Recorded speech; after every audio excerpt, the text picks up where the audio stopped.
राजनीतिक मजबूरी अलग बात है और राजनीति का चलन अलग बात। मजबूरी को समझा जा सकता है, लेकिन सियासत के चलन को लेकर आखिरी राय नहीं बनाई जा सकती, क्योंकि ये हर दौर में बदलता दिखता है।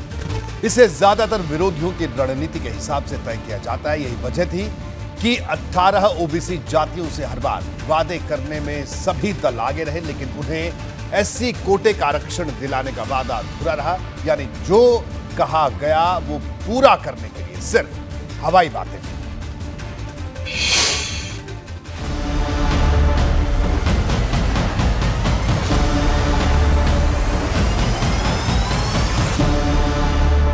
यूपी की राज्य सरकारों के लिए 18 ओबीसी जातियों को एससी में शामिल करने का नोटिफिकेशन जारी करना तो आसान था, लेकिन ये अधिसूचना किस अधिकार के तहत जारी की, इस पर हाई कोर्ट के सामने दलीलें पेश करना मुश्किल साबित हुआ और इसी वजह से इलाहाबाद हाई कोर्ट ने इस मुद्दे पर जारी सारे नोटिफिकेशन रद्द कर दिए। हालांकि अखिलेश सरकार से लेकर योगी सरकार के दौरान जारी नोटिफिकेशन पर पहले से ही स्टे था। मतलब ये तमाम अधिसूचनाएं शुरू से आखिर तक अपने मकसद से दूर ही रहीं। किसी भी समूह को अनुसूचित जाति के दायरे में लाना ये शुद्ध रूप से लोकसभा का और केंद्र का अधिकार है। 7 शेड्यूल के कारण पहले से ही सुपरिभाषित है कि राज्य सरकारें इस पर कोई किसी समूह को अनुसूचित जाति घोषित नहीं कर सकती। पिछले 1.5 दशक से भी ज्यादा समय में 1.5 दर्जन ओबीसी जातियों को एससी में शामिल करने का नोटिफिकेशन का मामला जब जब हाई कोर्ट तक पहुंचा, हर बार इस पर रोक लगा दी गई। वजह एक थी और वो ये कि अनुसूचित जाति की लिस्ट में किसी भी तरह के बदलाव का अधिकार न तो केंद्र सरकार को है और न ही राज्य सरकारों को। इसमें किसी भी तरह का संशोधन सिर्फ और सिर्फ देश की संसद ही कर सकती है। संसद ही अनुसूचित जाति या जनजाति की सूची में किसी नई जाति को शामिल करने या फिर उसे बाहर करने का हक रखती है। 30 सालों से सपा आती थी, पिछड़ी से निकालती थी, बसपा स्टे लेती थी, लटकू राम बनाकर हमारी सारी नौकरियों पर ये लोग लटका के हमारा डकैती डालते थे। अब हमें संविधान वाला मिलेगा। मैं बधाई दूंगा भारतीय जनता पार्टी को कि मेरी बातों को एक्सेप्ट किया। 20 दिसंबर 2021 को माननीय मुख्यमंत्री जी सामाजिक वहाँ जो है RGI registrar general of census of India को लेटर लिख। संविधान के तहत अधिकार ना होते हुए भी यूपी में अलग अलग राज्य सरकारों ने 3 बार साधारण नोटिफिकेशन के जरिए ओबीसी की 1.5 दर्जन जातियों को एससी कैटेगरी का कास्ट सर्टिफिकेट जारी करने का फैसला किया। हर बार हाई कोर्ट ने सरकारों की इस कोशिश पर नाराजगी जताई। जब जब सरकारों से अदालत ने जवाब मांगा तो वो खाली हाथ नजर आई। वजह ये कि जब संविधान में राज्यों को इस तरह के आदेश जारी करने का कोई नियम ही नहीं है, तो आखिरकार सरकार कौन सा जवाब दाखिल कर सकती थी। यानी सब कुछ सिर्फ सियासी संदेश देने के लिए किया गया।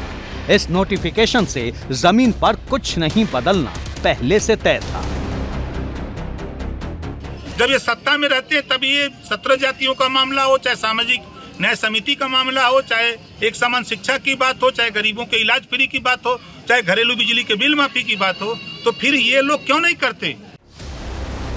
इन अधिसूचनाओं से शतरंजी बिसात पर मोहरे की तरह इस्तेमाल की गई ओबीसी की 1.5 दर्जन जातियों को भले ही कोई फायदा न हो सका हो, लेकिन इस नोटिफिकेशन वाले शिगुफे ने सियासी गलियारों में खूब धमाचौकड़ी मचाई। कई लोगों को राजनीति करने और चमकाने का मौका दिया। निषाद पार्टी से लेकर सुभाषपा तक ने ओबीसी की 1.5 दर्जन जातियों को एससी में शामिल करने का मुद्दा बनाकर अपनी अपनी पार्टी बनाई और फिर राज्य की सियासत में पावर सेंटर में शामिल हो गए।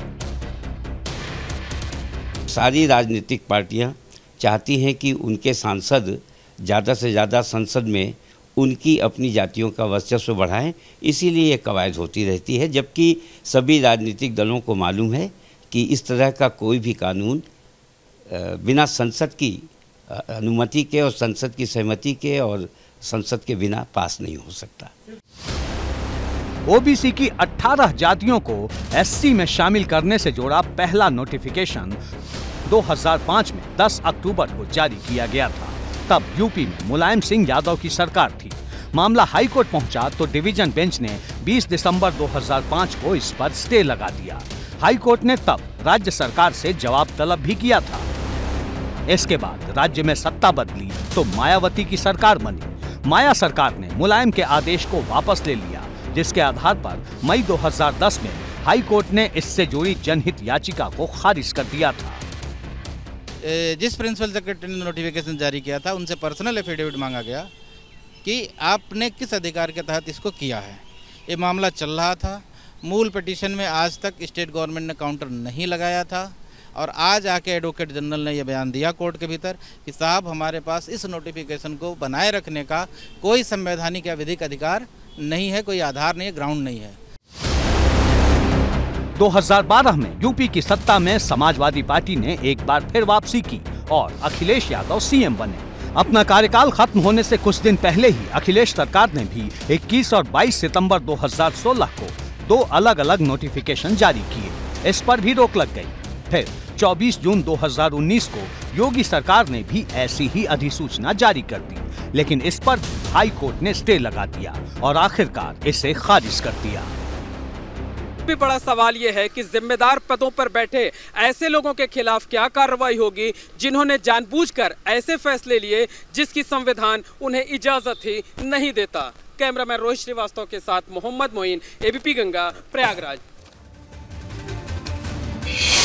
और अब आपको बता देते हैं कि आखिर वो 18 जातियां कौन सी हैं जिनको लेकर ये नोटिफिकेशन जारी किए गए थे। जी हाँ, 18 जातियों के लिए बड़ा दांव ये था सरकारों का। ये जातियां हैं मझवार, कहार, कश्यप, केवट, मल्लाह, निषाद, कुम्हार, प्रजापति, धीवर, बिंद, भर, राजभर, धीमान, बाथम, तुरहा, गोड़िया, मांझी और मछुआ। ये वो तमाम जातियां थी, 18 जातियां।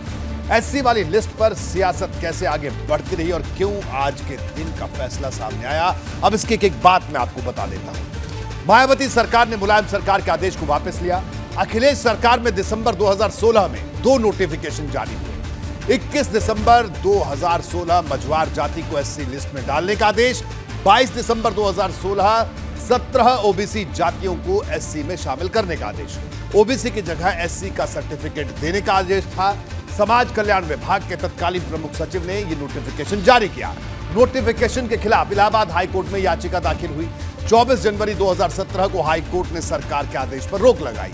सरकार से हाईकोर्ट ने बार बार मांगा, लिखित में जवाब मांगा। 5 साल से ज्यादा समय तक पेश नहीं किया गया जवाब।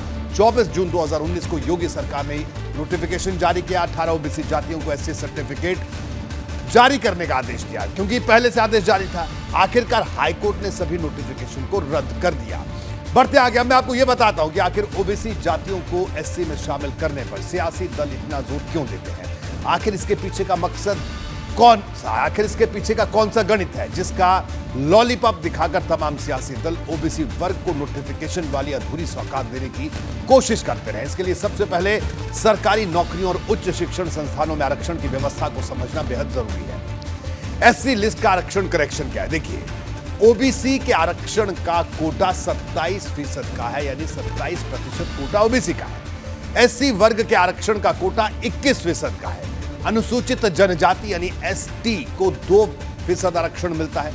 1980 की मंडल कमीशन की रिपोर्ट में ओबीसी आबादी 52% बताई गई। 2006 में नेशनल सैंपल सर्वे ऑर्गेनाइजेशन ने इसे 41% बताया। 3 से 4 ओबीसी जातियों को ही ज्यादा फायदा मिलने की दलील है।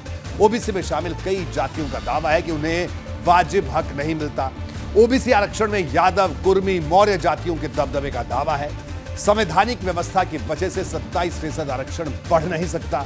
आरक्षण के ज्यादा लाभ के लिए एससी में शामिल करने की मांग करती रही हैं कुछ ओबीसी जातियां। 18 ओबीसी जातियों की आबादी करीब 15 से 18% के बीच है। बड़ी आबादी की वजह से हर सियासी दल की पैनी नजर है।